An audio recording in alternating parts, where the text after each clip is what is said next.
Hello ji and welcome you all to एडुलिवा।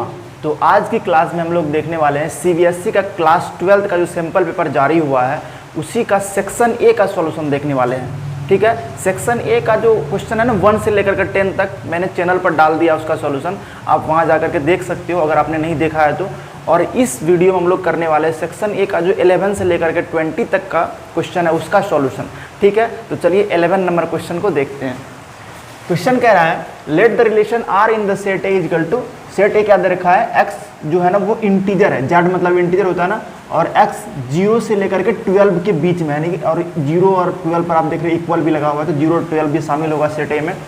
Given by relation दे रखा है इस सेट पर कैसा, ए बी होगा इस रिलेशन में यदि ए माइनस बी का मॉड जो है ना वो 4 का एक मल्टीपल होगा। ठीक है, तो हमसे क्या पूछ रहा है, then the equivalence class containing 1, यानी इस सिंबल को यही पढ़ते हैं, द इक्विवेलेंस क्लास कंटेनिंग 1 क्या होगा ये पूछ रहा है। यानी कि इक्विवेलेंस क्लास, पहले तो आप समझ लो इक्विवेलेंस क्लास के बारे में हम चर्चा करते ही तब है जब हमारा रिलेशन जो होता है ना वो इक्विवेलेंस रिलेशन होता है। ठीक है, तो ऑफ कोर्स उन्होंने इक्विवेलेंस क्लास कंटेनिंग 1 पूछा है और नन ऑफ दिस भी ऑप्शन में कहीं पर नहीं है, तो हमें ये प्रूफ करने की जरूरत नहीं है कि ये रिलेशन इक्विवेलेंस रिलेशन है। हम डायरेक्ट देख लेंगे जो 1 से कौन कौन एलिमेंट रिलेटेड है। ठीक है, इसका मतलब यही होता है कि अगर आपका रिलेशन इक्विवेलेंस रिलेशन है तो जो एलिमेंट 1 से रिलेटेड है ना वो उसका इक्विवेलेंस क्लास में आ जाएगा। ठीक है, एक सेट होता है इक्विवेलेंस क्लास, इसी सेट ए पर कोई एक सेट निकल के आता है। ठीक है, तो आप अगर सेट ए को देखोगे पूरा एकदम डिटेल में लिखोगे इसको टेबुलर फॉर्म में तो ये आपको मिलेगा, ये आपका सेट बिल्डर फॉर्म में था तो ये आपका 0 से लेकर के 12 तक एलिमेंट था। अब जरा ध्यान से देखो हमारा जो रिलेशन दे रखा है ना वो कैसा है, ए बी रिलेशन में होगा यदि ए माइनस बी का मॉड जो है ना मल्टीपल ऑफ 4 होगा, तो बड़े आसानी से हम सारा एलिमेंट ढूंढ सकते हैं। आप जरा सोचो, अगर आप सपोज कर लो कि इनमें से एक एलिमेंट तो इक्विवेलेंस क्लास ऑफ 1 मुझे ढूंढना है, तो एक एलिमेंट तो 1 हमेशा फिक्स होगा, समझ रहे हो ना, तो एक एलिमेंट 1 फिक्स होगा। अब 1 से जो रिलेटेड है वो काम हो जाएगा। तो 1 अगर आपने यहाँ पर 1 रखा और इस पर भी 1 रख दे यहाँ पर भी, तो 1 माइनस 1, मान लो ए भी 1 लिया बी भी 1 लिया तो 1 माइनस 1 कितना होगा, 0 का मॉड मतलब 0, 0 खुद एक 4 का मल्टीपल है तो 1 के साथ 1 तो रिलेटेड होगा ही होगा। मैं वो सिर्फ लिख रहा हूँ जो 1 से रिलेटेड है, और जो 1 से रिलेटेड है उनका जो सेट बनाएंगे ना वही हमारा इक्विवेलेंस क्लास कंटेनिंग 1 हो जाएगा। तो 1 से रिलेटेड है, और भी होंगे लेकिन मुझे सिर्फ उससे ही मतलब है जो इक्विवेलेंस क्लास कंटेनिंग 1 देगा। ठीक है, 1 और किससे हो सकता है, आप जरा ध्यान सोचो। 1 यहाँ पर आप क्या लिखोगे, आप ये भी कर सकते हो कि 1 यहाँ लिख लो, 5 यहाँ, उससे कोई पर मॉड तो लगा हुआ है, तो 5 माइनस 1 का मॉड क्या करोगे, 4। अगर 5 लिखा हमने, यहाँ सोचना पड़ा हमें कि 4 का मल्टीपल होना चाहिए, तो 4 तो खुद 4 का मल्टीपल है, तो मैं अगर 2 लूंगा ना, 2 माइनस 1 1, 4 का मल्टीपल नहीं, 3 लूंगा नहीं, 4 लूंगा तो 4 माइनस 1 3 नहीं होगा, 5 लूंगा ना तो 5 माइनस 1 4 1 है, इसका मतलब 1 5 से रिलेटेड है या 5 1 से रिलेटेड है। ठीक है, जब 1 5 से तो 5 भी 1 से होगा। फिर आगे बात करें तो अब मैं इसको अच्छे से लिख देता हूँ कि 5 जो है ना वो भी 1 से रिलेटेड है। फिर देखो आप जरा सोच के देखो 1 घट जाएगा ना हर बार, इसका मतलब 8 4 के मल्टीपल से एक ज़्यादा एलिमेंट अगर उठाते हैं, जैसे 9 उठा ले तो 9 माइनस 1 8, 4 का मल्टीपल हो जाएगा, तो 9 1 भी रिलेटेड होगा। फिर 9 अगला जो है 4 का मल्टीपल कौन होगा, वो 12 होगा, और 12 से ज़्यादा एलिमेंट 13 है, और 13 हमारे सेट में है ही नहीं, 0 से लेकर के 12 तक ही है। तो देखो कौन कौन आया, 1 आया, 5 आया और 9 है, ये सब 1 से रिलेटेड है। इसको कैसे लिख सकते हैं, 9 is related to 1, 5 is related to 1, 1 is of course 1 related होगा 1 से, क्योंकि ये इसको रिफ्लेक्सिव भी तो होना है, तभी तो 1 से जब तक एलिमेंट नहीं आएगा तो रिफ्लेक्सिव होगा कैसे, क्योंकि यूनिवर्सल होना पड़ता है। तो 1 5 और 9 यानी कि इक्विवेलेंस क्लास कंटेनिंग 1 एक सेट होता है जिसमें कौन कौन आया, 1 आया, 5 आया और 9 आया। ठीक है, तो 1 5 9 कौन सा ऑप्शन, ऑप्शन नंबर ए है। आई होप मैंने थोड़ा ज़्यादा समय लिया आपको बताने के लिए कि क्या यहाँ पर हो रहा है। हमने यहाँ पर इक्विवेलेंस रिलेशन इसको प्रूफ नहीं किया क्योंकि उन्होंने खुद कहा था कि भैया इक्विवेलेंस क्लास निकालो, तो क्यों कोई प्रूफ करूँ, सीधा हमने देख लिया जो कौन कौन, यहाँ पर आप डायरेक्ट देख करके बता सकते थे। ठीक है, तो चलिए क्वेश्चन नंबर 12 को आप देखते हैं। 12 नंबर क्वेश्चन कह रहा है if e to the power x plus e to the power y equal to e to the power x plus y then dy by D X यानी डिफ्रेंसिएशन पूछ रहा है, इसका क्या होगा, dy by D X is, option आपको दिख रहा है। तो इसको सॉल्व करते हैं। क्या हमें गिवन है, e to the power x plus e to the power y equal to e to the power x plus y। अगर आप इसको सिंपली बनाना चाहते हो, थोड़ा ज़्यादा माथा पचीना हो, तो आप करो क्या ना, e to the power x plus e to the power y रहने दो और दोनों तरफ e to the power x plus y से डिवाइड कर दो। दोनों तरफ डिवाइड करना है, तो दोनों तरफ डिवाइड करेंगे तो कोई फर्क तो पड़ेगा नहीं, ये कट के 1 हो गया। और यहाँ पर आप एक बात तो आप ही जानती ही हो गई, इसमें तो ज़्यादा परेशानी है नहीं, आप 12th क्लास में पढ़ रहे हो। इसको मैं e to the power x into E to the power y लिख सकता हूँ और ये हो जाएगा 1। ठीक है, अब क्या कर लो, एलसीएम को स्प्लिट कर दो, e to the power x by E to the power x into E to the power y हो जाएगा, अब plus e to the power y by E to the power x into E to the, दोनों के नीचे में आ गया split होकर के, तो ये से ये गया, e to the power y से e to the power y गया, बच गया 1। फिर से आप देखो एक बार क्या बचा आपको, 1 by e to the power y plus 1 by e to the power x is equal to 1। ठीक है, अब आप देख लो, अब आप इसको लिख सकते हो आराम से, e to the power minus y, ऊपर ले जाओगे तो माइनस होगा, plus e to the power minus x is equal to 1। मतलब आप इस बात को समझ लो, ये जो दे रखा है ना, एक्चुअली में ये यही था, बस हमने सिंप्लीफाई करके देख लिया। अब इसका डिफरेंशिएशन निकालना बहुत आसान है, तो एक्सपोनेंशियल का डिफरेंशिएशन वही खुद होता है ना, e to the power minus Y होगा और माइनस वाई का differentiation minus D Y by D X हो जाएगा, plus e to the power minus X का वही खुद होगा डिफरेंशिएशन और माइनस एक्स का हो जाएगा minus 1 is equal to constant का डिफरेंशिएशन 0 हो जाएगा। ठीक है, तो क्या मिला, minus D Y by D X into E to the power minus Y plus plus minus minus हो जाएगा, तो माइनस रहने देते हैं, 1 से मल्टीप्लाई करने पर कोई फर्क पड़ेगा नहीं, इज इक्वल टू 0। ठीक है, अब क्या कर लो आप, इसको उधर भेज दो, minus D Y by D X into E to the power minus Y बराबर उधर जाके हो जाएगा प्लस में E to the power minus X, इसको भी उधर भेजो, माइनस साइन को भी भेजो, तो D Y by D X बराबर E to the power minus X by, ये माइनस इधर आएगा नीचे और ये मतलब minus E to the power minus Y को इधर ला दे, डिवाइड में आ जाएगा। ठीक है, बराबर माइनस टू ऊपर आ जाएगा, E to the power minus X, ये E to the power minus Y को ऊपर ले जाओगे तो E to the power plus Y बन जाएगा। अब यहाँ पर आप जोड़ सकते हो इसको, D Y by D X बराबर क्या हो जाएगा, बेस से मतलब पावर जुड़ जाएगा, यानी E to the power minus X plus Y, पीछे माइनस तो पीछे तो माइनस है ही, पीछे माइनस है बराबर E to the power minus E to the power Y minus X, कोई ऑप्शन है, minus E to the power Y minus X, ये रहा minus E to the power Y minus X, option number C हो गया। आप इसको note कर लो या स्क्रीनशॉट लेना है तो वो ले लो, ऑप्शन नंबर सी इसका आंसर है। छोटा सा क्वेश्चन था, कोई बड़ी बात नहीं, मैंने डिटेल में समझाया है इसको। ठीक है, चलिए क्वेश्चन नंबर 13 पर चलते हैं।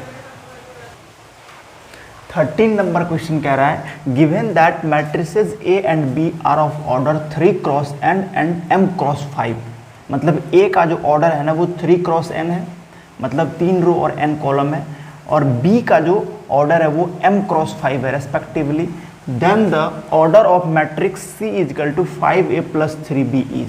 आप ये बात जानते हो ना कि एडिशन या सब्ट्रैक्शन मैट्रिसेस का पॉसिबल तभी होता है जब दोनों का ऑर्डर सेम होता है, मतलब इसमें जितने रो है इसमें भी उतने ही रो होने चाहिए और इसमें जितने कॉलम है इसमें भी उतने ही कॉलम होने चाहिए। तो यहाँ पर देखो आप c बराबर 5a प्लस 3b जो उन्होंने दिया, इसका मतलब a और b को आप देखो 5 से मल्टीप्लाई कर दिया, स्केलर से कोई फर्क पड़ेगा नहीं मल्टीप्लाई करने से, किसी में भी आप कर सकते हो, मतलब 5a यानी a और b ये दोनों एडिशन हुआ इन दोनों का, मतलब जब तक a और b का एडिशन पॉसिबल तभी होगा जब दोनों का ऑर्डर सेम होगा।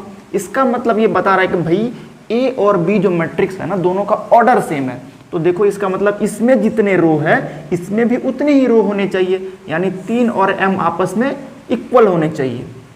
क्लियर है? उसी तरीके से इसमें n कॉलम है और इसमें 5 कॉलम है, दोनों बराबर होंगे तभी एडिशन पॉसिबल होगा, क्योंकि addition of matrix is possible only when order of the both matrix will be same. तो यहाँ पर m का वैल्यू कितना मिला आपको, m इज इक्वल टू 3 और n कितना मिला 5, n इज इक्वल टू 5। ठीक है, तो 3 क्रॉस n है, तो मतलब दोनों तो लिटरली सेम ही हो गया ना, 3 क्रॉस n और n का मान कितना है 5, मतलब 3x5, यानी इसका जो ऑर्डर होगा ना, इसका दोनों का तो सेम है, तो सी का भी ऑर्डर वही होगा, ऐड करने के बाद जो मैट्रिक्स आएगा उसका भी ऑर्डर वही होगा। तो 3x n ऑर्डर होगा और n का मान चूंकि 5 है तो 3x5 हो जाएगा सी का ऑर्डर, यानी कि मैट्रिक्स सी का जो ऑर्डर होगा ना वो 3x5 होगा। और m और यहाँ 3x5 दिया, m और n बराबर दिया नहीं, m तो 3 और n तो 5 है, ये तो गया, ये ऑप्शन गलत हो गया। 3x5 ये ऑप्शन सही लग रहा है, और यहाँ तो बिल्कुल पॉसिबल नहीं, वो वाला डायरेक्ट दिख रहा है, यानी कि ऑप्शन नंबर बी ही हमारा आंसर है। तो मैंने आपको इसके जो समझाया ना वो इंपॉर्टेंट था कि एडिशन पॉसिबल तब होता है जब दोनों मैट्रिक्स का ऑर्डर सेम होता है। आप सब्ट्रैक्शन में भी यही चीज कर सकते हो, ठीक है। चलिए क्वेश्चन नंबर 14 देखते हैं। 14 नंबर क्वेश्चन में कह रहा है if y is equal to 5 cos x minus 3 sin x then double derivative of y d2y upon dx square is equal to क्या होगा। और ये चारों ऑप्शन आपको दिख रहा है, तो क्या गिवन है, y is equal to 5 cos x minus 3 sin x। तो पहले हम सिंगल डेरिवेटिव करेंगे ना, तब ना उसके बाद डबल डेरिवेटिव करेंगे। तो इसको आप डिफ्रेंशिएट कर दो विथ रेस्पेक्ट टू x, तो क्या मिलेगा, dy by D X is equal to 5। आप जानते हो cos x का डिफ्रेंसिएशन माइनस साइन x होता है। अब भाई ये मुझे बताना नहीं पड़ना चाहिए, ठीक है। -3 और साइन x का डिफ्रेंसिएशन cos x होता है, cos x होता है, ठीक है। तो ये क्या हो गया, -5 sine x minus 3 cos x, ये आपका dy बाई डी एक्स है ना। बट आपको तो डबल डेरिवेटिव निकालना है, तो इसका फिर से इसको डिफ्रेंशिएट करना पड़ेगा। तो करो again differentiating with respect to x, we will get d2y upon dx square is equal to -5 sine x का डिफ्रेंसिएशन cos x हो जाएगा एंड -3 cos x का डिफ्रेंसिएशन माइनस साइन x हो जाएगा, ठीक है। तो -5 cos x minus minus plus 3 sine x। तो देखो आपको ऑप्शन में दे रखा है, उसमें सारा y का y ही है। तो आप क्या कर लो, देखो आप ध्यान से, तो इनमें अंतर सिर्फ किस चीज़ का है, माइनस कॉमन लेते ये सेम बन जाता है y, माइनस कॉमन लो ना पहले आप, तो माइनस कॉमन लेते ये प्लस हो जाएगा 5 cos x, यहाँ पर प्लस है तो माइनस बन जाएगा -3 sin x, होगा ना, होगा। तो आप जरा ध्यान देखो, माइनस छोड़ो, इसको देखो ब्रैकेट में जो है 5 cos x minus 3 sin x है ना सेम, यानी y, मतलब आप इसको y लिख सकते हो, इसका मान y ही है यहाँ पर गिवन, देखो -y यानी d2y अपॉन dx स्क्वायर था ना, वो -y हो गया है। कौन सा ऑप्शन है, option number A is your answer, ठीक है। Now we will move towards question number 15। 15 number question कह रहा है for matrix A is equal to 2 5 minus 11 7 adjoint A का ट्रांसपोज पूछ रहा है, क्या होगा। चार ऑप्शन तो आपको दिख ही रहा है, एडजॉइंट ए का ट्रांसपोज। तो आप जानते हो एडजॉइंट ए क्या होता है, पहले इनका हमें कोफैक्टर निकालना पड़ता है, फिर उस कोफैक्टर का ट्रांसपोज लेते हैं, तब निकल के आता है एडजॉइंट ए। आपका जो ए दे रखा है ना, वो क्या दे रखा है, 2 5 माइनस 11 7। अब देखो किसी भी एलिमेंट का आप अगर कोफैक्टर निकालना चाहोगे इस मैट्रिक्स में, वो क्या होता है, -1 to the power i plus J into उसका माइनर जो होता है ना MIJ, वो लिखना पड़ता है, ठीक है। माइनर क्या होता है, जैसे मान लो आपको इसका माइनर निकालना है, तो आप क्या करोगे, इस रो और इस मतलब इस कॉलम और इस रो को ढक दो, फिर जो एलिमेंट बचा हुआ है ना वो आपका माइनर निकल के आ जाएगा, ठीक है। जैसे मान लीजिए कोफैक्टर को कैपिटल A से दिखाते हैं, तो मान लीजिए पहला A11 का मुझे निकालना है कोफैक्टर, इसको कोफैक्टर ऑफ 11 यानी इस एलिमेंट को कोफैक्टर कहेंगे। तो क्या करेंगे, -1 टू द पावर 1 प्लस 1, ये I और J दोनों सेम यही है, इंटू MIJ, तो इसको भी ढको इसको भी ढको, तो बचा कौन 7, तो इंटू 7, यानी कि वैसे भी देख लो ये अगर इन दोनों को जोड़ने पर ऑड होगा ना, तो इन दोनों को जोड़ने पर ऑड होगा तो यहाँ पर माइनस रह जाएगा, और जोड़ने पर यदि इवन होगा इन दोनों को तो वहाँ पर प्लस आ जाएगा। तो अभी तो इवन हो रहा है ना 1 1 2, तो -1 टू द पावर 2 इवन हो जाएगा। तो आगे से मैं डायरेक्ट देख लूँगा, अगर इन दोनों का सम आपका ऑड होगा तो निगेटिव डायरेक्ट लिख दूंगा, और अगर इवन होगा तो पॉजिटिव ले लूँगा। तो अभी तो इवन हो रहा था, ये 7 हो गया, ठीक है। अब A12 देखो 1 + 2 3 ऑड, तो माइनस और ये है ना, इसको ढको, बचा कौन -11, तो -11 क्या हो गया 11। A21 निकालोगे, मतलब इसका 21 मतलब दूसरा रो फर्स्ट कॉलम, दूसरा रो ये पहला रो, ये दूसरा रो फर्स्ट कॉलम, तो माइनस इसका निकालना क्या करेंगे, इसको ढकेंगे तो कौन बचा 5, और 2 + 1 3, तो माइनस रह जाएगा क्योंकि ऑड है, और -5 मतलब -5 हो गया। और एक लास्ट A22 देखो 2 2 4 इवन है, तो इसका निकालना क्या करेंगे, इसको ढकेंगे, इसको ढकेंगे, बचा कौन 2, तो प्लस रह जाएगा, +2 हो जाएगा, मतलब 2 हो गया। तो अगर आप एडजॉइंट ए निकालना चाहते हो ना, तो आपको क्या करना पड़ेगा, पहले तो कोफैक्टर लिखो, यानी A11 A12 जिसका जो प्लेस है वो रखोगे, तो A11 को उसी जगह पर रखोगे 7 जहाँ पर है ये एलिमेंट है उसका खुद का, A12 की जगह ये है तो यहाँ पर 11 हो गया, फिर A21 यहाँ पर आएगा -5 और A22 यहाँ पर आएगा 2, और उसका ट्रांसपोज लेना पड़ेगा तब एडजॉइंट ए निकल के आएगा, ठीक है। और हमसे जो पूछ रहा है ना वो देखो एडजॉइंट ए का ट्रांसपोज पूछ रहा है, तो इसका ट्रांसपोज मतलब पूछ रहा है हमसे, तो ट्रांसपोज का जो ट्रांसपोज आप लोगे, डबल ट्रांसपोज आपको पता होगा, ए ट्रांसपोज का अगर आप ट्रांसपोज लेते हो ना तो ए आता है निकल के, मतलब एडजॉइंट ए निकालना होगा तो मुझे इसका ट्रांसपोज लेना पड़ेगा, और हमसे पूछ रहा है इसका ट्रांसपोज, तो ट्रांसपोज से डबल ट्रांसपोज जो लिखोगे ना आप इस पर, तो वो उसको कैंसिल करा देगा, ट्रांसपोज से ट्रांसपोज गया, कोई सिंपल सी बात है, मैंने कोई बड़ी बात नहीं करी है, डबल ट्रांसपोज कैंसिल कर देता है, ठीक है। तो 7 11 -5 2 ही एडजॉइंट ए का ट्रांसपोज होगा, तो कोई ऑप्शन आपको दिख रहा है, 7 11 -5 और 2, ऑप्शन नंबर सी है सर, ऑप्शन नंबर सी हो गया आपका answer.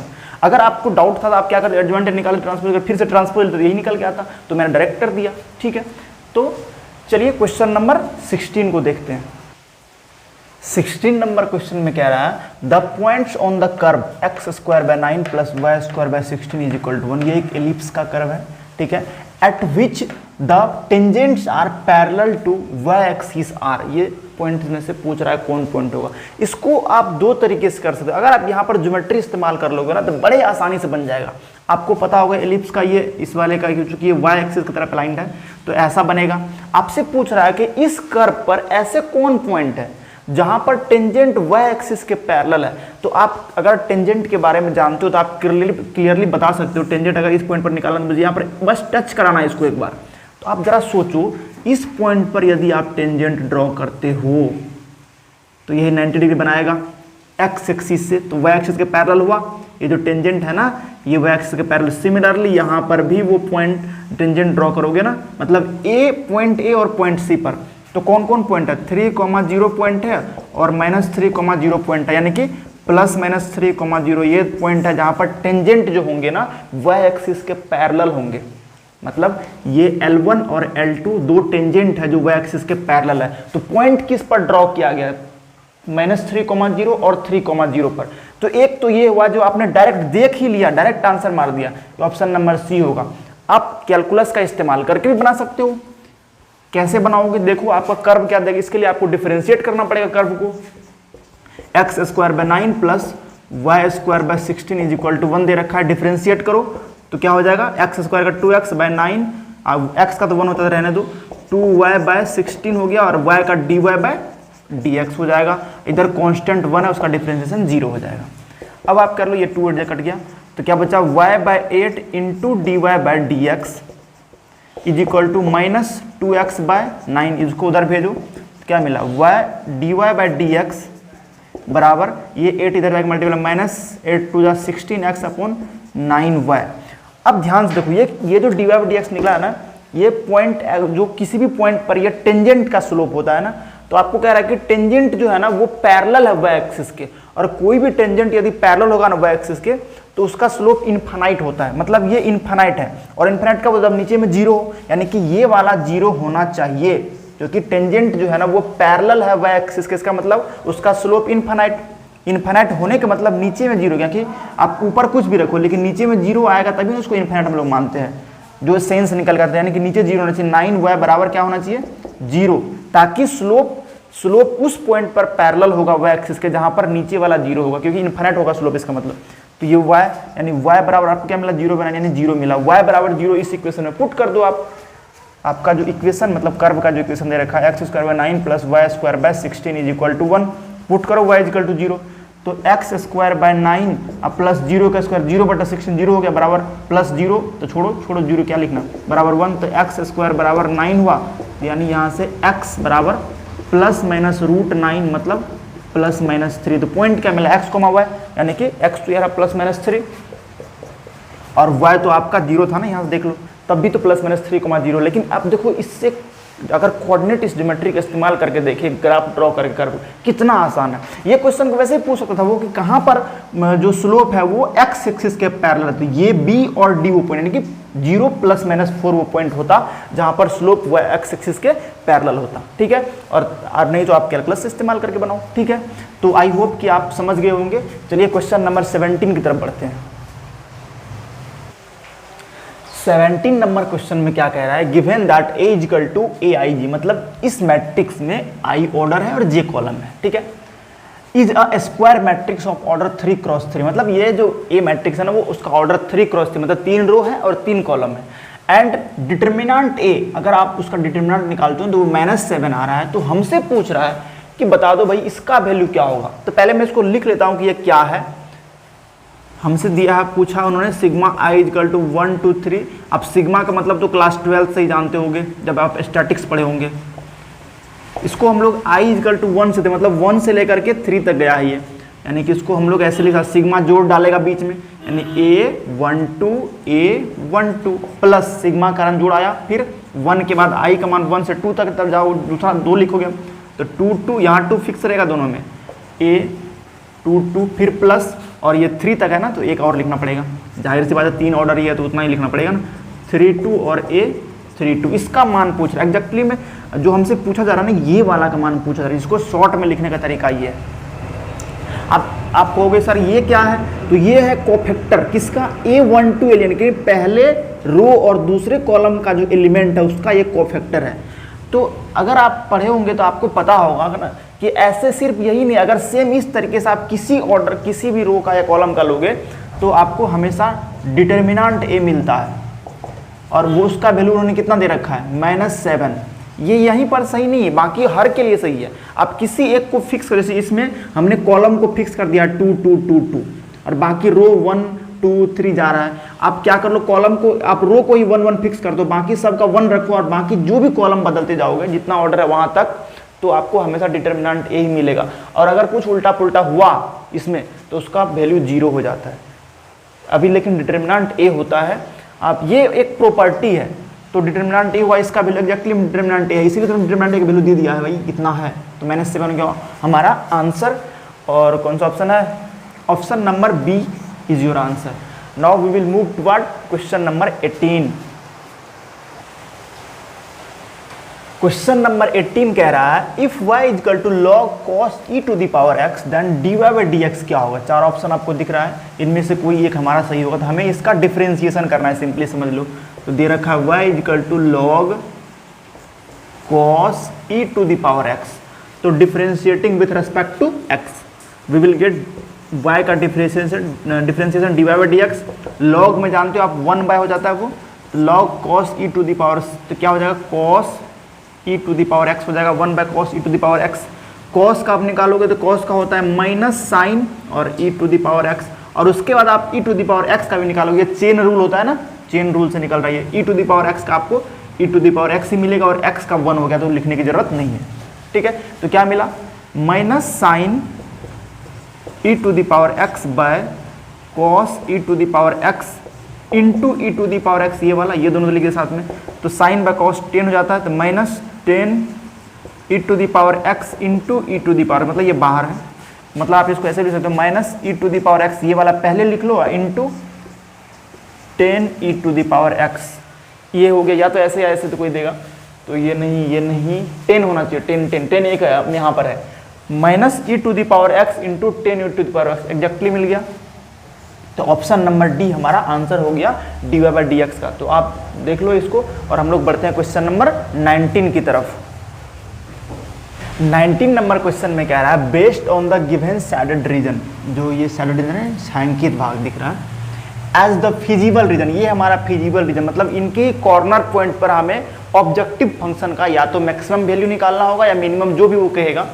Feasible region in the graph दिख रहा है, एट विच पॉइंट्स, मतलब किन पॉइंट पे, या तो एक पॉइंट हो सकता है या मैक्सिमम ज्यादा भी हो सकता है, 2 3 4 5 भी हो सकता है। Point is the objective function z equal to 3x plus 9y maximum. Objective function क्या होता है, इसी को हमें मैक्सिमाइज या मिनिमाइज करना पड़ता है किसी भी एलपीपी प्रॉब्लम में। ये आपका एलपीपी से है, आप जानते होंगे, z equal to 3x plus 9y हमारा जो है ऑब्जेक्टिव फंक्शन है, और जो शेडेड रीजन हमें मिला है ना उसके ही कॉर्नर पॉइंट या बाउंड्री पॉइंट पर हमें ढूंढना है कि कहाँ पर ये मैक्सिमम होगा, क्योंकि इस क्वेश्चन में डाल दिया उन्होंने कि भैया मैक्सिमम निकालना है आपको। तो आप देखो डी पॉइंट जो है ना आपका, उसका कोऑर्डिनेट है 0,20, सी पॉइंट का कोऑर्डिनेट है 15,15, ए पॉइंट का कोऑर्डिनेट, ये ए पॉइंट है, यहाँ से मैंने यहाँ लिखा, जगह नहीं था इस वजह से, ए का कोऑर्डिनेट है 0,10, और ये बी रहा, ये सिर्फ फिजिबल रीजन का कॉर्नर पॉइंट लेना, ये सब मत लेना, इतना दूर में ही आएगा ये। तो बी का कोऑर्डिनेट दे रखा है 5,5। तो हमें यहाँ पर आप जानते हो ये पहले वाला एक्स कोऑर्डिनेट और बाद वाला वाई कोऑर्डिनेट, तो हमें इसमें रखना है और देखना है कि कहाँ पर मैक्सिमम हो रहा है। तो आप डी पॉइंट पुट करो, पुट डी जो कि है 0,20 इसमें, तो जेड बराबर क्या मिलेगा, एक्स का मान 0 है तो 3 into 0 plus 9 20, 9 into 20 and 3 into 0 0 plus 29 जब 180, मतलब क्या हो गया जेड बराबर 180। कहाँ पर, डी पर। अब आप पुट करो सी पॉइंट, पुट सी जो कि है 15,15, तो जेड में क्या मिलेगा आपको 3 इंटू एक्स 15 है, 15 इसमें पुट कर रहे हैं, ऑब्जेक्टिव फंक्शन में पुट करना होता है, 9 इंटू 15, तो 15 3 जा 45 और 15 9 जा 135, ऐड कर लो 180 हो गया ये भी, जेड इजकल टू 180। अब आपके पास दो और पॉइंट है, ए का कोऑर्डिनेट है 0,10, इसको भी पुट करो, आप पुट करो किसमें, ऑब्जेक्टिव फंक्शन में, जेड इजकल टू ए का एक्स कोऑर्डिनेट 0 है, तो 3 इंटू 0 प्लस 9 इंटू वाई का वैल्यू 10 है, 9 इंटू 10, तो 0 खत्म, ये 3 इंटू 0 खत्म हो गया, तो 9 10 90 हुआ। तो ये तो मिनिमम हुआ अभी, क्योंकि ये दोनों इक्वल वैल्यू दे रहा है।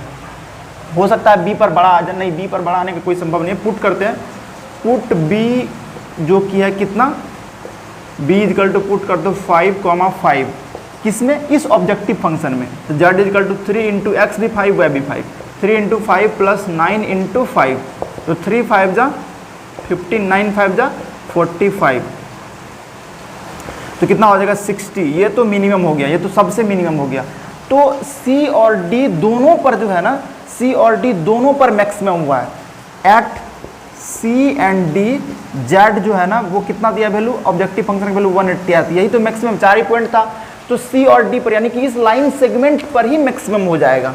तो सी सिर्फ बी तो गलत हो गया, सी पर सिर्फ सी नहीं, डी पर भी है, ये भी नहीं, यानी every point on the line segment C D. हाँ, इस लाइन सेगमेंट सी डी पर आप कोई भी पॉइंट लोगे ना, उसमें रख के देखोगे तो वो हमेशा 180 आएगा, मतलब इस पूरे लाइन सेगमेंट इतना दूर पर जो भी एक्स और वाई का मान लिया जाएगा ऑब्जेक्टिव फंक्शन मैक्सिमम होगा उस केस में, मतलब हमारा पर्पस पूरा हो जाएगा। यानी कि सी डी का कोई भी पॉइंट इतना दूर तक आप कोई भी पॉइंट उठा के रख सकते हो इस ऑब्जेक्टिव फंक्शन में, तो आपको मैक्सिमम वैल्यू मिलेगा।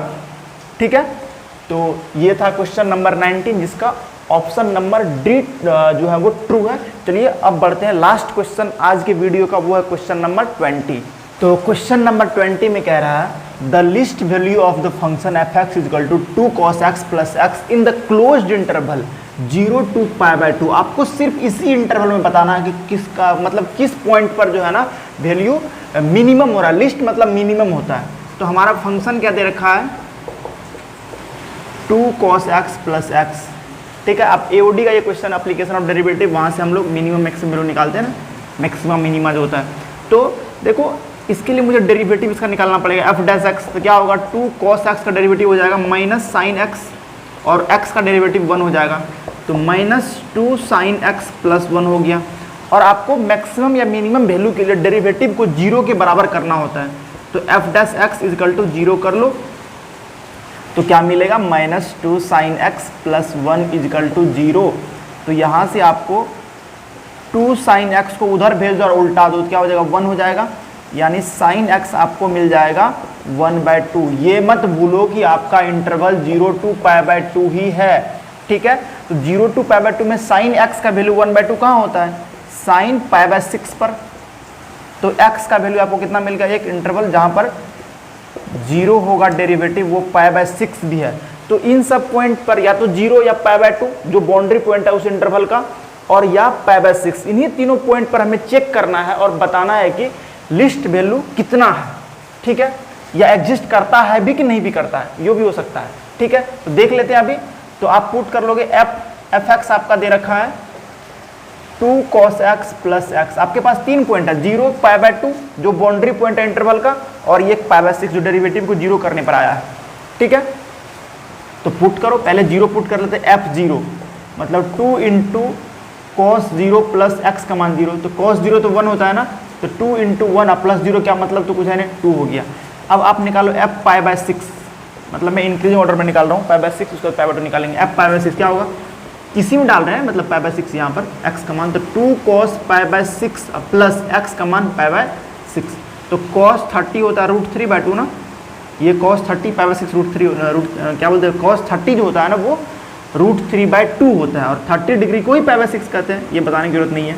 √3/2 प्लस π/6, ये गया तो कितना हुआ, π/6 प्लस √3। ऐसे तो पता चलेगा नहीं, इसके लिए करते क्या, पाई का मान 3.14 रख लेते हैं यहाँ पर, 3.14/6 प्लस √3 का मान आप जानते होंगे 1.73 होता है अप्रॉक्सीमेटली। ठीक है, तो 3.14 को 6 से डिवाइड करोगे, 6 5 जा 30 और 1 4 6 2 जा 12 2 0 6 3 जा, और 3 प्लेस के बाद डेसिमल, तो 0.523 और प्लस 1.73। तो इनको ऐड करने पर कितना मिल जाएगा, ऐड कर लेते हैं, यहाँ 2 भी डालते हैं, 1.73 2 भी तो होता है, 3 प्लेस का जोड़ने में सही रहेगा।